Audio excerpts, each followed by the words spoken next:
Vamos falar então do restabelecimento da ordem. Se a gente encontra caos no começo do livro de Joel, a partir desse momento a gente vai ter o estabelecimento da ordem. Então, vamos dar uma olhadinha aqui. Você tem o texto que nós terminamos a aula passada, né?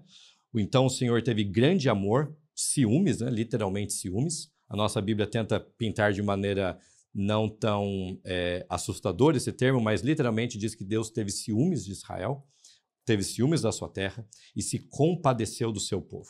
E a partir de então, com essa compaixão de Deus, você tem ele restabelecendo a ordem da natureza e permitindo que seu povo então viva bem. E eu tenho ali os textos do verso 19, imediatamente após Deus perceber a situação do seu povo e fazer algo pelo seu povo. Olha o que acontece no verso 19. E respondendo lhe disse: eis que vos envio o cereal e o vinho e o óleo, e dele sereis fartos, e vos não entregarei mais ao opróbrio entre as nações. Mas o exército que vem do norte eu removerei para longe de vós.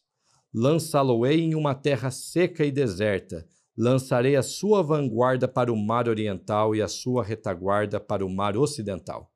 Subirá o seu mau cheiro e subirá a sua podridão, porque agiu poderosamente. Deus aqui está destruindo aquele exército que veio contra Israel. Não temas, ó terra, regozija-te e alegra-te, porque o Senhor faz grandes coisas. Não temais, animais do campo, porque os pastos do deserto reverdecerão. Porque o arvoredo dará o seu fruto, a figueira e a vide produzirão com vigor. Na primeira parte do livro, você lembra que essas mesmas árvores estavam secas, sem produzir nada. E agora você vê o restabelecimento delas. E aí no verso 23, alegrai-vos, pois, filhos de Sião, regozijai-vos no Senhor, vosso Deus, porque ele vos dará em justa medida a chuva e também fará descer como outrora a chuva temporã, ou a primeira chuva, e a serôdia, a última chuva. As eiras se encherão de trigo, e os lagares transbordarão de vinho e de óleo. Restituir-vos-ei os anos que foram consumidos pelo gafanhoto migrador, pelo destruidor, pelo cortador, e o meu grande exército que enviei contra vós outros. Comereis abundantemente, e vos fartareis, e louvareis o nome do Senhor vosso Deus, que se ouve maravilhosamente convosco, e meu povo jamais será envergonhado. E sabereis que eu estou no meio de Israel, e que eu sou o Senhor vosso Deus, e não há outro, e o meu povo jamais será envergonhado. O que acabamos de ler é praticamente o oposto daquilo que nós lemos e vimos na aula anterior da primeira parte de Joel. Tudo que aconteceu naquela primeira parte é desfeito agora. Existe um restabelecimento da ordem na natureza, e aí eu coloquei ali só 2 itens. Ciclo de chuva, fala da chuva voltando, deles podendo agora ter a chuva, fala ali de temporã, serôdia. Temporã é uma outra forma de chamar a primeira chuva, e a serôdia a segunda chuva. A primeira chuva era essa que preparava o solo para receber ali os grãos para ser plantada, e a segunda chuva é aquela que garantiria a qualidade da colheita, né? Isso aproximadamente ali entre começo de outubro até meados de abril, esse período que poderia ter as 2 chuvas, né? E se falha uma vez, se falha uma das chuvas, aí entra em colapso a plantação. A plantação não é boa, e quando uma plantação não é boa um ano, e se vem gafanhotos, acaba destruindo a pouca plantação que tem, e aí o ano seguinte é fome, e aí os anos seguintes vão ser bem difíceis para a nação. Não é isso que nós temos aqui. O Deus de Israel está restabelecendo a ordem da nação.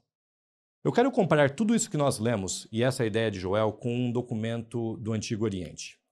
E é esse documento que vocês estão vendo aqui. Ele é chamado de Tablete do Deus Sol, que na antiga Mesopotâmia era chamado de Shamash, e Shamash significa sol em acadiano, a língua da antiga Mesopotâmia.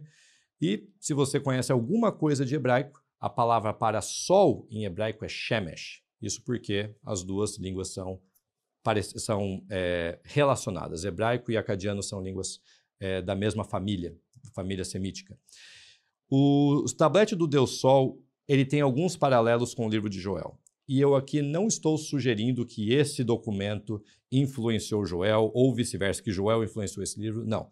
O que eu estou fazendo aqui é simplesmente mostrar como essa forma de se entender catástrofe, voltar-se para a sua divindade, e essa divindade vai tomar conta da terra, ela é não apenas comum em Israel, mas também no mundo antigo, no Antigo Oriente. E aqui esse documento vai ilustrar isso. Eu traduzi esse texto em uma das minhas aulas de doutorado. Fiquei fascinado com os paralelos que eu encontrei entre esse documento e o livro de Joel. Então aqui vão alguns.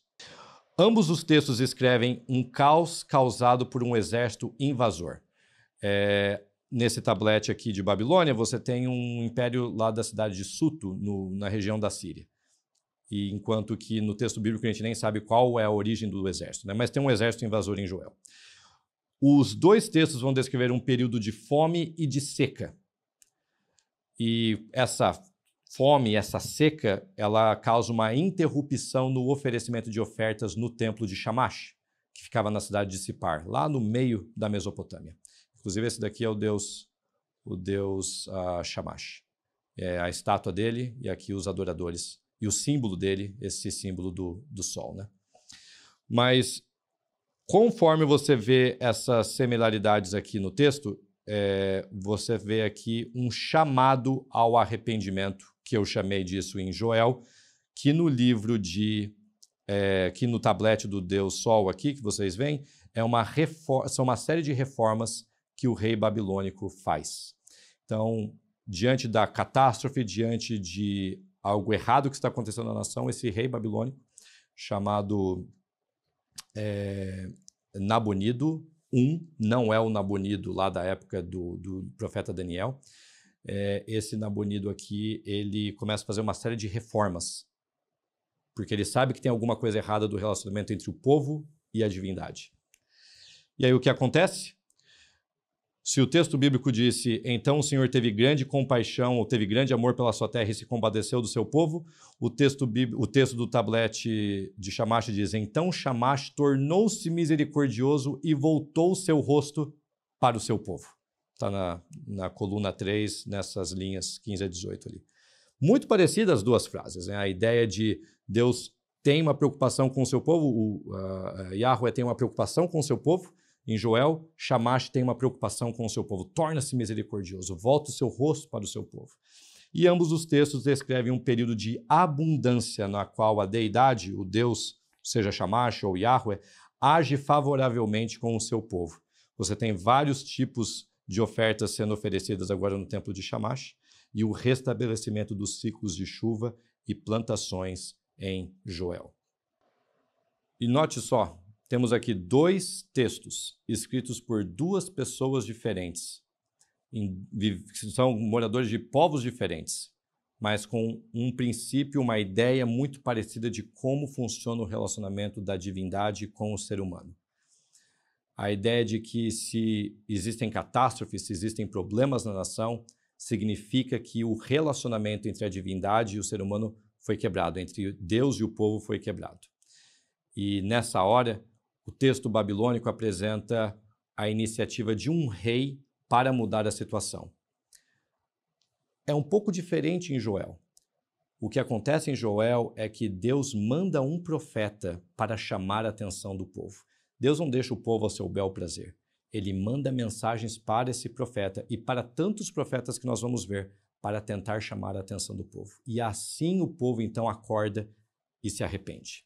Então, até aqui a gente vê a iniciativa divina para acordar o povo. Falar, ei, tem alguma coisa errada. Voltem-se para mim, convertam-se. E Deus está enviando um profeta, Joel, para chamar a atenção do povo nesse momento. Vamos então falar o que acontece após essa ordem natural das coisas ter sido estabelecida. O próximo item que você vê é o derramamento do Espírito, que é exatamente o verso seguinte daquele que nós lemos por último, em Joel 2. E o texto diz, e acontecerá depois disso que derramarei o meu Espírito sobre toda a humanidade. Os filhos e as filhas de vocês profetizarão, os seus velhos sonharão e os seus jovens terão visões. Até sobre os seus servos e sobre as suas servas eu derramarei o meu Espírito naqueles dias.